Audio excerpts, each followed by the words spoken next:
دبجه چوما کرێ بمێوانی هاتما کرێ بمێوانی من جانێک دی لەسەر بانی لەسەر هەر بانێکی باژارێ ئاکرێ جانێک هەیە لێvê carêm hatine serdana xanimekê bikin ku karî bû dengê Kiristiyanên Kurdistanê xwe bigihîne nav parlamentoyê berevaniyê di ber gelê Kurdistanê de bike bê cewazî ez behsa xanim Robîne dikim ku ji nava bajarê Akrê serî hilde û roja îro di buwarê xwe de kedê û xebatê dike. Silav û rêzên min Gulîstan Mihemed Emîn qebûl bikin ji paytexta Newrozê ji paytexta Nêrgizan.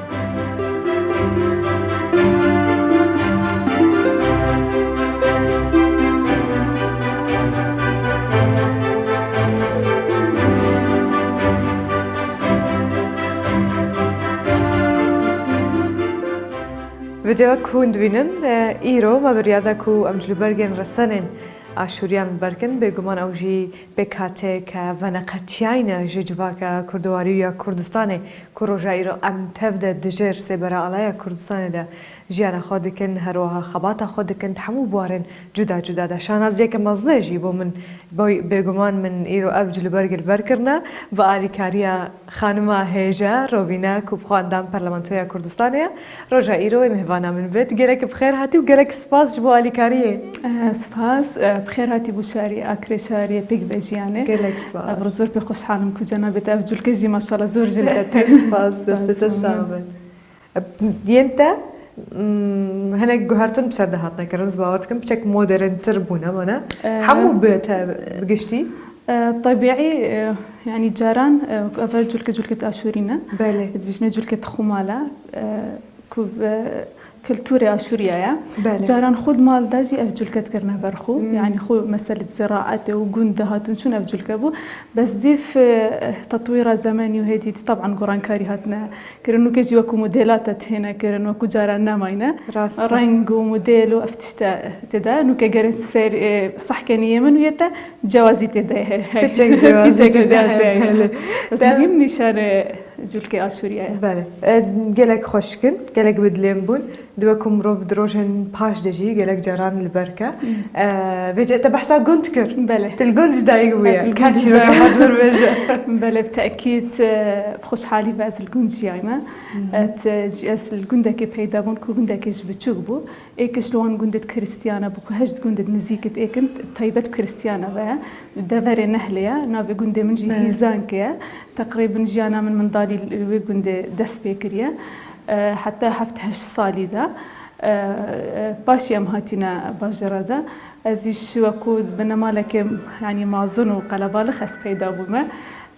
من سبرا الخمسطرتين وأزيش يانوان ديما وشار برايل بتكترت خشيتين يعني من هشتن ام هشتين بله خدای وجه بر بهله او ونتحاول جانا خد قدرنا در باست كن روجانا ون حمود ناب مال دره طبيعي ام همو بيك بابون جانا كجزور خوشبو اگرم بين صح كاين اكل خوشيت گنده ابويا كجاران مثلا هر عائله هر خزانه كمن بتشيك تزور هابون هاري كاري ايكو دوت كرن بوي ايك كو خلق محتاجه ايك دينا بيتن گندش وكو عائله كبو بيك راس وكو گند مازن بو بس وكو خزانه كي كچكه بيك بو هاري كاري ايكو دوت كرن بو مساله تكشتو كالي چونكي همو بيك بيك عائله بند ناف گند دادشيان درسته راسته وجدت تاقانه تبتني استاقانه مبتني هستت شي قلت تبتني من او هس نكريا چونكي ازبتني ما وكو دايكو بابد منو برقل من او بينو وكو هاري كاربون وكو برادرك بينو قل من دا من او هس بكو ابا بيجما بكتشا ابا كره من او هس نوبيا نتنزور جارج مجتمع جدد بيجنا من باشا روبينا تبتني يعني خوش تكتشا كبتني دات انو كان ازداري دمال دات بيجمنا من او هس نيه چونكي ام من فرق بجوازي نكريا براقزك كره واسكتشم لو راس مجتمع جددكم هلقه جدا بيتشا بيزي صح كبي هديز هستكي تاقانه اشتر بيجن بون ولا جلو برقه شلون هايرة تدابش كريت قلبي ما بينا دو أنا نورمال دابش ناكل راس ما أبجي بو إيك بيك بجيانا كيكو أبوينا جوان در كبيتن أفريقيا هروكوش ديار بيتن يمن جي صليبة ويتجي بله هو أبجي هوسين جيك بيك بجيانا ما بيك بي أفريقيا ما بالخو يكري درسته بجي قلت بحثا خوندنا خوش مربكي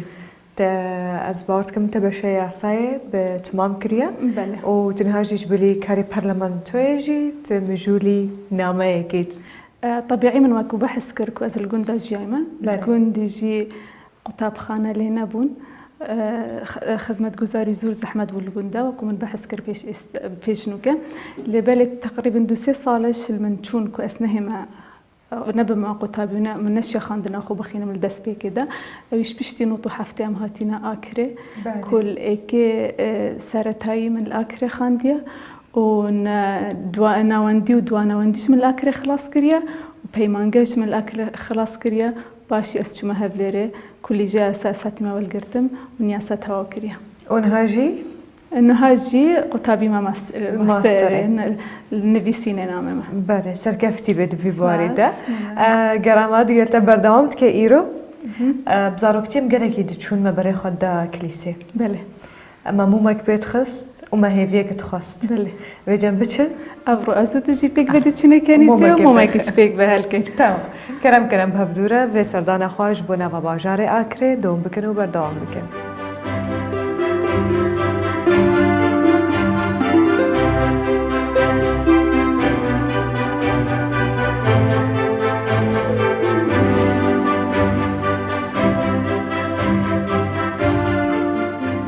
ام دقلوا بردام چکن هر واحد گل روبینا خانجی کو ام هاتن وی جاره کنیسه که تنها باجاره آکره ده كافنا نزد كافنا نويا نزد نويا لبله يا جرينجا وكو نزاو دعاين مروفان بيجي هنا جهه خو هر وهاجي وكما قلتي ما هيفيك خواست بخصنا مومكي وجا اب هيفي كنجي جيب به ان شاء الله او هيفو وميت تتخاستن دي جيبن الكنيسه ده تاكيد ابروك ام وكو كريستيانا كش ام هاتين الايرا الكنيسه مار سرجيسه كو زورش كافرجنيا وكو جنابة أماجة بوي إكيكر كو أف كنيسة مراسيمت تهنا كرنتدا إكش مراسيمت شنبي وإك شنبينا همو روجت إك شنبي إيفاري أم تهنا مراسيمت خو وإكش يعني بونفيجو نزاو دعاء ليرا أم كومد بين وروجت إك شنبي قداس تهتا كرن بكنيسة دا همو خلق تدا بجدار بيتن كروب كتشو بتشيكو زارو أبان همو تدا بجدار بن بو مراسيمت يكشنبيا هروكو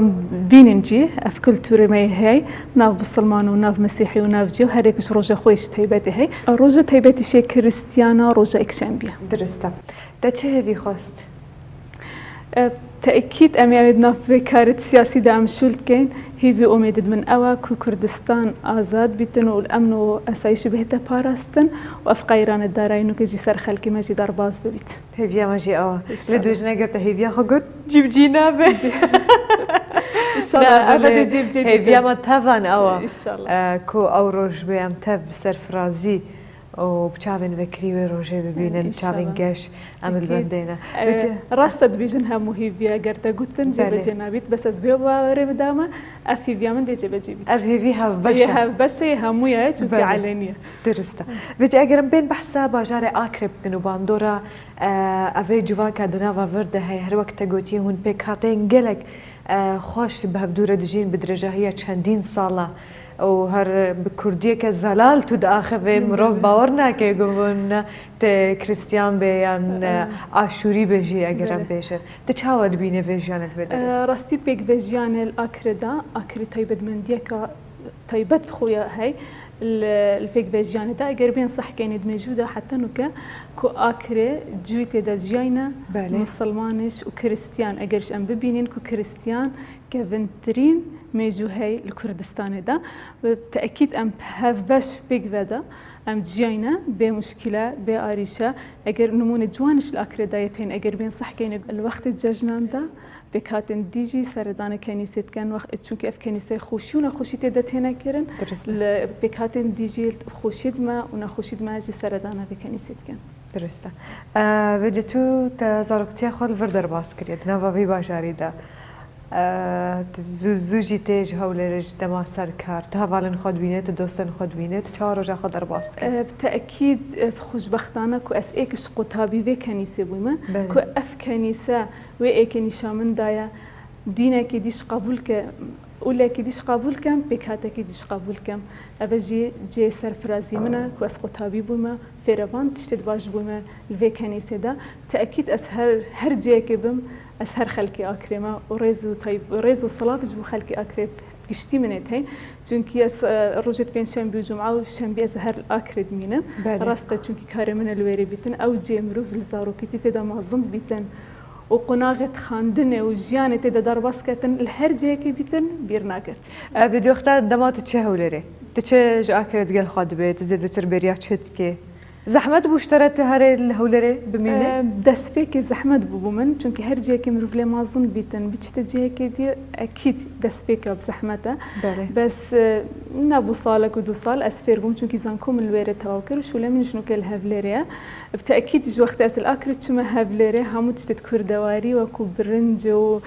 وماست وفان تشتو نرجزت أكري كأبد مشهورا لدفر أكري أغلبية تشتمل أكريس قال خد بما هبلره أو تايبت كسك دجيانا تدا كوباندورا كويا هري مازن لسر تهابو لسر چونا تا دناوا وی بواری دا و هر واحد سپیکرنا کاروانه که دناوا سیاست دا دایکاته بو تچا بحثا دایکا هات که بله بتأكيد أجر بين صح كينه الدسبيك هر كارك زورة بزحمته أزيش بباش نبون الزحمة بونا من چونك أزيش باجر أكره راسته مثلا أوكو كريستيانو أكره بشيوكي قشتيه برفرية خلقت روشنبير وأديب وهنر تدا ما ظنبوينا أزيش بباش نبوينا راسته دايكا من بالبشتو بيجيره من بواكو أزبي مدوي باوردا ونوك أفروبينا كليهاتيا مالي من بشيوكي قشتي بالبشتو بيجيره من بويا برايد من بالبشتو بيجير بوينا تایبەت دایکەمن چونکی دایکەمن کاری ڕێکخراوی کرد توی ڕێکخراویدا ئەمە هەموو زانین کاری ڕێکخراوی ئەوە بەکردنا خولایە چوەکو خولت دەرمان بیتن چوەکو خولت ڕۆشنبیری بیتن خولت شوفێری بیتن ئاریشگەهی بیتن جاز هەر بچی کاتی هەر خولەکێ بابا ناوێ من نویسی دەبشتە ڕۆبینە هەرە ئیجا بوو من ئەبێ هەفتە محەبوو من چێ بوو بەشداری بان خولە بوویمە هێدی ئەزیز چوومە کاری ڕێکخراویەدا تقریبا 10 ساڵە بواری ئەفرەتان من کار کردە ئاکرێ و من خو فەرمان بەرج دیتە گەنجینە ئاکرێ و کولیجا ئاکرێ تقریبا چەند ساڵ ئەس فەرمانبەر بوومە پشتی هەنگوی ئەس چوومە پەرلەمانێدا کە ئەوی سەر لیستە کریستیانە هاتیمە هەڵبژاردن من متمانەجی دەستە خۆبەینە چاوا بوو ئەڤ چووناتە دوبی بواریدا چاوەشتە هاتە خواستن یان تە بریاردا تو بچێ من بخو طموح هبون چونکی انسان اگر طموح بیتن چل باجر بیتن چل گوند بیتن هر کاری که دا بیتن اگر خماندی کتون باوری بخو هبیتن دگهت ارمان جت خو ازیش ببشنا بوم دیار بوم يعني الاخر دا من کار کریا و من حزه شوله هاي طموح هاي چونکی ازیش روجه که روجان وكو افرتك كريستيان خو البرلمان ببینین اگر بین صح کین سال 1992 ما اندام برلمانی کردستان هبونا و 5 کرسیج بو پیک هاتا هات بونا دانا. بله. و ویگاوی؟ ویگاویش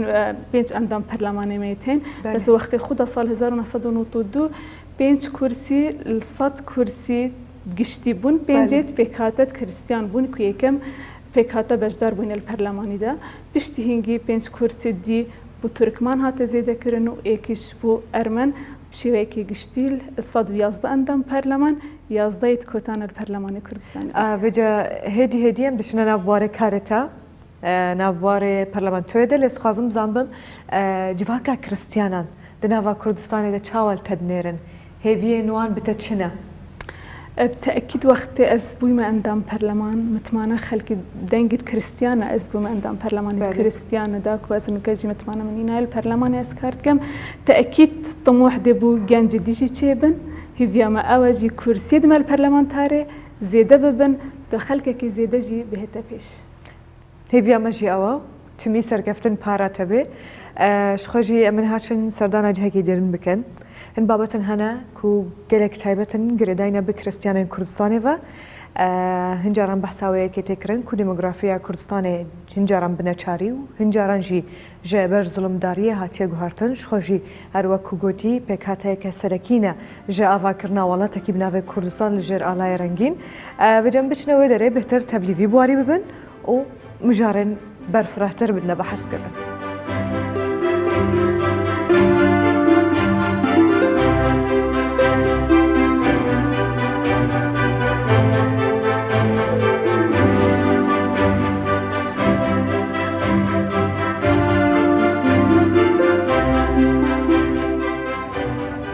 گلک خوشه بله وجه روبینه خانم بینم ناو مجارة کو ما ناوا کلیسای دا بحث کرن و هدی متبلی بابتا خود بون دچونه ناف کارتا وکم زانن دموگرافیا نبدست مروفانا گلک جاران باندورن درکی در وهنا و هات کن کو خلق کوچبر ببنش جهه خو واره خو دور کردن لبلیز باور دکم روشوا کریستیانن کول کردستانه جدايا جوازة تشاوش روفا دكي بتأكيد أجر بهن بحث آزادية الكردستان بكين نبز وكريستيانا أمش ملت برايد ميت كرد وبيكاتن دين الكردستان تجين وآزادانا تجين بكيشة بس أجر بهن بشيكي قشتي براورد بكين كردستان قال عراقي في جداهية كما زندا غير رادبينين لورا من كردستان دا آزادين كردستان دا مميجوك وشارستانيك بيج بيتين كونترين نتوينا الكردستان دا الهرجة كده بتشي دولة أوروبيش دا أجر هاتو 10 صال 20 صال خلق حق إقامة هي معقول نية از الكردستان بم وآزاديش من نبيتن وأوارا بم الكردستان دا لورا أمو كريستيانا دا أمش مل هر كرده كده كردستان دا آزاد جن و هر نتوی کدیم ده. چه مسئله که حتی هنه هاتیه چهار سر کرنج بو کریستیانین کردستانه کو تو وک پارلمانتار بروانیت بردد کی؟ بتأكيد كيشو قرفت هرتين بيرو وياسا ورسيتين كو هشتا ام دبيوكو ام دام برلمان سر شول بكين ياسا كي هي ياسا بيك پاراستنا مافت بيك هاتا دال كردستان درچويا جمارة 5 2015 اگر او ياسا ام الكردستان تطبيق بكين كل نه مادة بيك هاتيا هيج كيشل كردستان دا نابتن بو بيك هاتا وكاربو ايكي بكين ما اندام برلمان هناكو كريستيان والحكومة تجدا ما باش داربون هيا بسر كفتيانش باش داربويا اندام دما تشل حكومة بيتن تشل برلمان بيتن لورا ما ايوي اكيد بيتن كلنا وند خود جا كانش وكو برو برد قشتي برو برد مديرش مهبن بو ايكي ما الوير سر كفتينا وباور داما ليرش دي سر كبي فيجا ام بحثا مسألة كدن بكن اوجي جريداي بكريستيانان بقشتي دنا روجلاتها نافراست ام دبينين شابولكا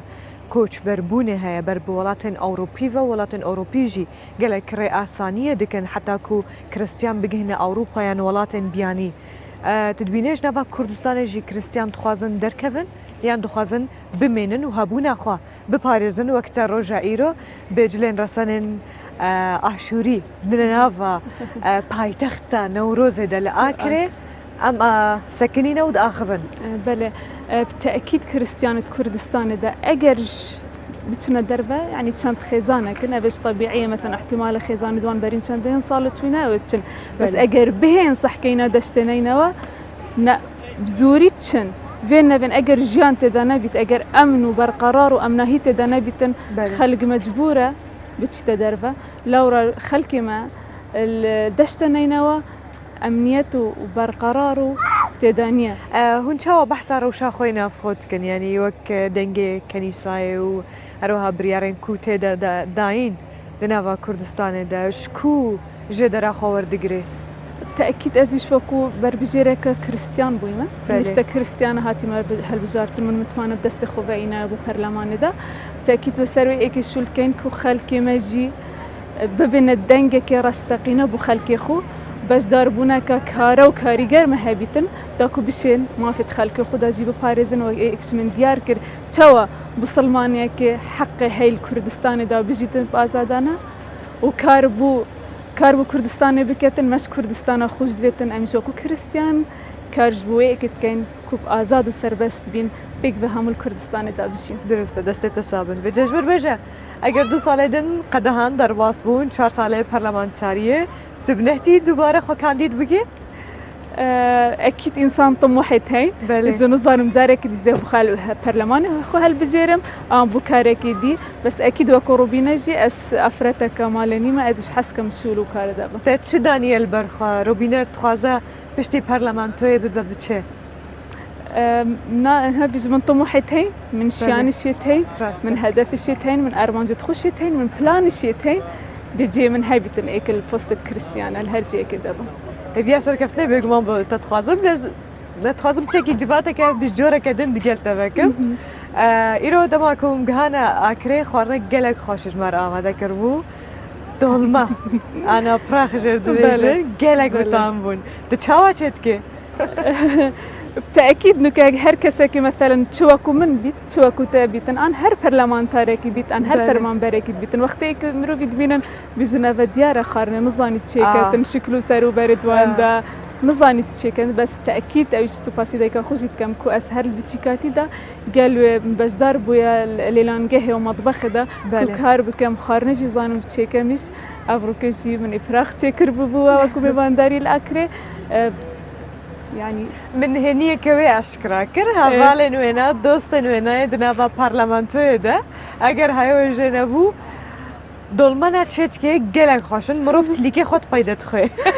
بچه دواله بکن باره تگرام بو چه مشکلی نیه باور نکن اگر بچه کمیش بشتم نبتونی من برادر هبو من هر پرلمانیت کریستیانو بو هاد من بو فراوینه مگوتی فرمون چون فراوینه کنی ما بخود ایو شر من دولما تشکر بو بتامن اتونی دای کامل بره بگوتی تخاله تشکر یا گوتی نه والله روبینا مگوتی باور بکر از ذهن ما جبوی مثلا اش مهمه اهم کار مال بشي بکی هم کار دروج بکی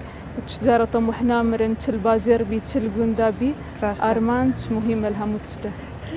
چه بریارک هست تتخوازه جیب به اما کو پارلمان دقیقاً صار کار سروی که بکن بریار و دانانا یاسا امیش وکو